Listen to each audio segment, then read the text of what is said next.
Oh, and one more thing before I get all hot and bothered.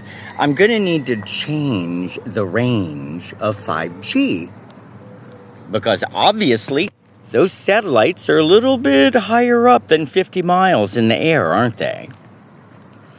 And if we're to believe NASA, the 5G goes 254 miles. What do you think of that?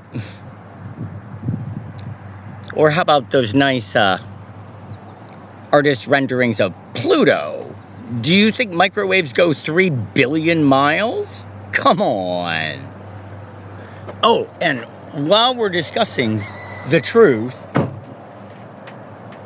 our military gets more money every year than all the rest of the armies in the world combined.